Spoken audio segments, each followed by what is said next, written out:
Twelfth class की आपका fifth chapter contemporary south Asia और नेक्स्ट टॉपिक है आपका democracy in Nepal. Last video में हमने डेमोक्रेसी इन बांग्लादेश डिस्कशन किया था, तो नेक्स्ट है डेमोक्रेसी इन नेपाल।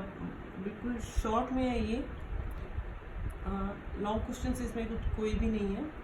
तो नेपाल में डेमोक्रेसी कैसी थी? Nepal was a Hindu kingdom, वहाँ पर जो हिंदू किंगडम से प्रेरित था नेपाल, एंड वहाँ का जो कॉन्स्टिट्यूशनल सिस्टम था वो भी मोनार्की से प्रभावित था। एंड इन दिस पीरियड में जो वहाँ के जो पोलिटिकल पार्टीज है ना, common people of Nepal have wanted to more open and responsive system of government, but ऐसा नहीं था। वहाँ का जो सारा सिस्टम था उसको कौन कंट्रोल, वो उसके वहाँ की जो गवर्नमेंट थी या सिस्टम था उस पर सारी का सारा वहाँ के जो किंग थे उनका कंट्रोल था। तो देन पीपल्स ने डेमोक्रेसी की डिमांड रख दी, उन्होंने प्रोटेस्ट करना शुरू कर दिया। तो किंग को क्या था, एक्सेप्ट करनी पड़ी डिमांड फॉर डेमोक्रेसी की इन 1990 में। पीपल्स के प्रोटेस्ट करने के बाद, मूवमेंट के बाद, तो किंग को एक्सेप्ट करनी पड़ी इन 1990 में पीपल्स की डिमांड। बट उस टाइम पे क्या था, जो नेपाल था वहाँ पर एक ट्रायंगल बन चुका था, 3 पार्टीज बन चुकी थी, ऐसा कह सकते हो आपकी। एक तो डेमोक्रेटिक की आम पब्लिक या पीपल जो डेमोक्रेसी चाहते थे, असेंबली चाहते थे ना, prime minister by elected, by जो उनका कैंडिडेट है वो बाय इलेक्शन से सिलेक्ट किया हो। और सेकंड कौन के थे, मोनार्किस्ट, जो मोनार्की सिस्टम को चाहते थे कि राजा का शासन हो नेपाल में। और थर्ड माओसिस्ट कौन थे, माओसिस्ट जो कि अगेन मोनार्की सिस्टम के अगेंस्ट थे, जो कि आर्म इंस्ट्रक्शन, जो कि आर्म में विश्वास रखते थे, वॉर में विश्वास रखते थे। उनकी थिंकिंग थी कि जो नेपाल की जो मिलिट्री है वो उनका साथ दे मोनार्की सिस्टम के अगेंस्ट। तो ये ट्रायंगल बन चुका था लास्ट नेपाल में। डेमोक्रेटिक पीपल्स, पब्लिक सेक्टर, आम पब्लिक जो डेमोक्रेसी चाहते थे, माओसिस्ट जो मोनार्की सिस्टम के अगेंस्ट थे, प्रोटेस्ट करना चाहते थे, एंड मोनार्किस्ट जो मोनार्की रूल चाहते थे। एंड माओसिस्ट और जो मोनार्किस्ट थे, इनमें क्या थी, बहुत कॉन्फ्लिक्ट्स थी। इन दोनों में क्या थी, जो राजा की फोर्स थी, एंड माओसिस्ट के गुरिल्ला भी कहा जाता है इसको, माओसिस्ट गुरिल्ला। तो इन दोनों में क्या थी, बहुत सारी कॉन्फ्लिक्ट्स थी, दोनों में आपस में प्रॉब्लम क्रिएट थी। तो देन पीपल्स के इतने प्रोटेस्ट के बाद और ये ट्रायंगल सिस्टम के बनने के बाद, तो राजा ने क्या किया, 2002 में वहाँ पर जो थोड़ा बहुत पार्लियामेंट थी उसको एबॉलिश कर दिया। जो थोड़ी बहुत वहाँ डेमोक्रेसी चल रही थी, यानी कि उसको भी ख़त्म कर दिया। तो किंग ने 2002 में वहाँ नेपाल की जो डेमोक्रेसी सिस्टम था उसको एबॉलिश कर दिया। एंड फिर 2002 से लेकर 2006 तक वहाँ के जो किंग थे, मोनार्की सिस्टम था, उनका ही रूल रहा। एट लास्ट 2006 में वहाँ की जो पब्लिक थी, पीपल्स थे, उन्होंने फिर से लार्ज स्केल पर मूवमेंट चलाई, लार्ज स्केल पर जो मोनार्की थी उनका प्रोटेस्ट करना शुरू कर दिया। इसका रिजल्ट क्या निकला कि उन्होंने किंग को फोर्स कर दिया कि restore the house of representation, यानी कि वो रिस्टोर करें दोबारा से असेंबली को, जैसे कि हमारी हाउसेस होती है, लोग अपना रिप्रेजेंटेटिव इलेक्शन के द्वारा सिलेक्ट करते हैं, तो उन्होंने उनको फोर्स कर दिया। तो देन राजा को क्या, वहाँ के जो किंग थे उनको क्या था, उसको हाउस को फिर से रिस्टोर करना पड़ा।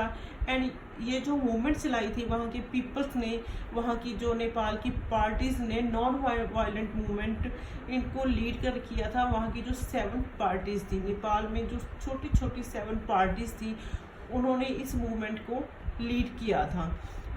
इसको SPA आपकी बुक में 7 पार्टी अलायंसेस भी कहा गया है। SPA की full form 7 party alliances. 7 party, इसमें माओसिस्ट भी थे, सोशली जो एक्टिव थे पीपल्स वो भी थे, छोटी छोटी पार्टीज के जो लीडर्स थे वो भी इसमें इन्वॉल्व थे। तो एटलीस्ट इसके बाद जो नेपाल था वो डेमोक्रेसी की मतलब राह पर चल पड़ा था, डेमोक्रेसी को उसने अडॉप्ट कर लिया था।